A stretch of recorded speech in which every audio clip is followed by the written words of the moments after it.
Hello friends, and welcome to the second basic question of the topic blood relation. तो ये बहुत easy सा question है जो आज हम करने वाले हैं. तो let us see how to solve this type of question. तो देखो, क्वेश्चन है, in a family of 6 person, A, B, C, D and E, D, E and F are in a 6 person है A to F. Okay, there are 2 married couples. अब जैसे जब भी question में, ये एक टिप है, जब भी क्वेश्चन में जैसे दे रखा हो मैरिड कपल हो या फिर ये हो, तो आप उसे ज़रूर अंडरलाइन कर लें. बाद में ऐसे याद मतलब कभी हम क्वेश्चन करते करते से भूल जाते हैं कि ये भी हमें दिया हुआ था, इसलिए आप हमेशा इसको अंडरलाइन कर लें पेपर में या सर्कल कर लें, जो भी जैसा भी आपको अच्छा लगता हो वैसा कर लें. तो है ना, ये हमें दिया हुआ था कि 6 members हैं और 2 जो है मैरिड कपल हैं. ओके, तो अब हमें दिया है D is the grandmother of A and mother of B. ठीक है, तो हम जैसे जैसे क्वेश्चन में दिया है वैसे वैसे करेंगे. D is the grandmother of A, तो ये हो गया हमारे पास. D is the grandmother means D is a female. D is the grandmother. ओहो सॉरी, ये एक सर्कल बनाएंगे हम. Okay, let us get a circle around D, ताकि हमें ये आदत आप डालें ज़रूर कि फीमेल के around D is the grandmother. जैसे इसमें दे रखा है कि D is the grandmother of A. ठीक है, तो ये एक एरो, ये किसी की मदर होंगी और उन मदर होंगी ऑब्वियसली उनका सन, और उनके ये ए. तो ये हमें नहीं पता कि ए मेल है या फीमेल, तो सिंपली हम ए लिख रहे हैं. हम ये नहीं सर्कल या स्क्वायर नहीं बना रहे. तो फर्स्ट लाइन हमने जैसे देखी, D is the grandmother of A, ये ठीक है.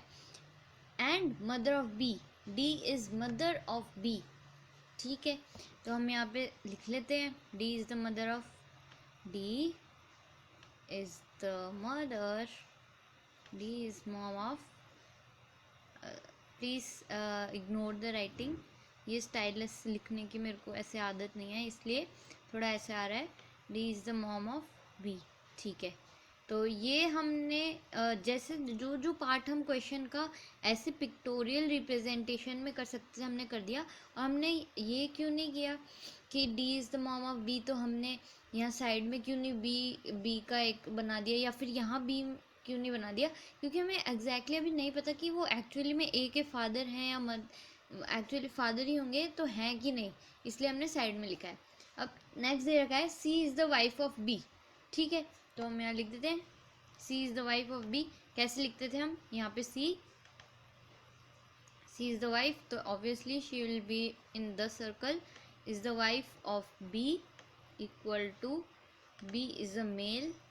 ओके, अब हमें समझ में आ गया, क्योंकि ये हस्बैंड वाइफ हैं और सी बी की वाइफ हैं, तो ऑब्वियसली बी एक मेल होंगे. तो यहाँ पे भी हम मेल का बॉक्स बना देते हैं, एक स्क्वायर. ठीक है, C is the wife of B हमने बना लिया. And mother of F, C is also mother of F. तो ठीक है, यहाँ पे एक सी का जो चाइल्ड है वो एफ है. हमें ये नहीं पता एफ मेल है या फीमेल, तो हम इसको ऐसे ही छोड़ देंगे. F is granddaughter of E. ठीक है, F is the granddaughter, मतलब इनके फादर के जो फादर हैं वो इनके ग्रैंड फादर होंगे और ये उनकी ग्रैंड डॉटर होंगी. तो हमें ये पता चल गया कि एफ इज़ अ फीमेल, क्योंकि ग्रैंड डॉटर बोला ना, ग्रैंड डॉटर बोला इसलिए. और ये ई इनके father, E is the father. तो ये स्क्वायर बनाना ज़रूरी है. और हमें यहाँ पे एक हिंट दे रखा था कि D is the mom of B, और ये भी पता हमें चल गया बाय दिस कि ई जो है बी के फादर हैं, तो ऑब्वियसली डी और ई हस्बैंड वाइफ हुए, है ना.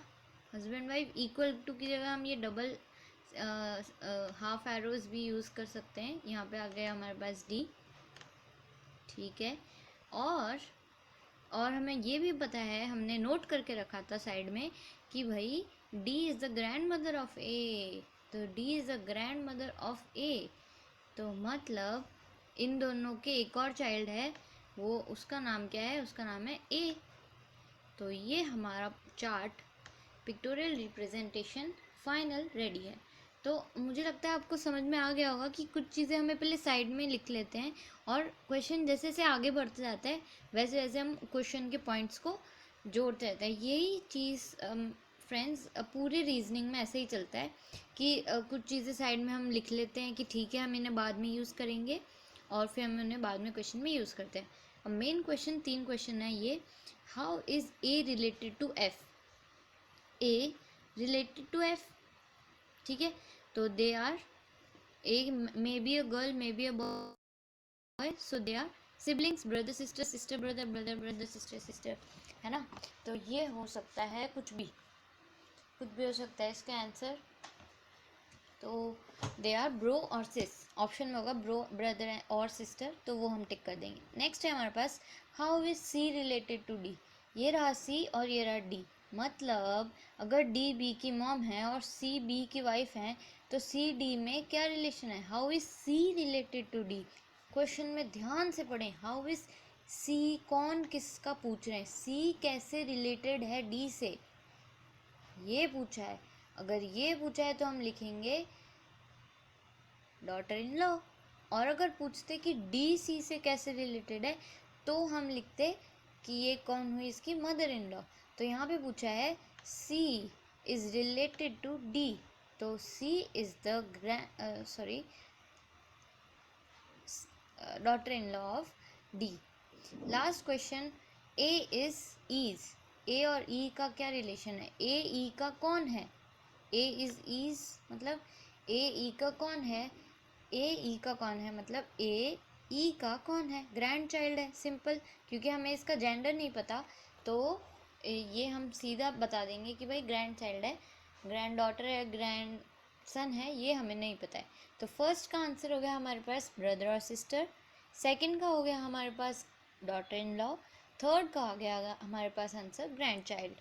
तो दोस्तों अगर आपको ये वीडियो अच्छा लगा हो तो please like the video, share with your friends and subscribe to the channel and try as many as questions, जितने आप प्रैक्टिस कर सकते हैं सारे after watching all the videos, ताकि आप जब मिक्स क्वेश्चन करेंगे तो आपको आपके कंसेप्ट कितने क्लियर हैं आसानी से पता चल जाएगा। कोई अगर आपको डाउट है तो कमेंट सेक्शन में ज़रूर लिखें और शेयर विद फ्रेंड्स, है ना। Thank you so much for watching.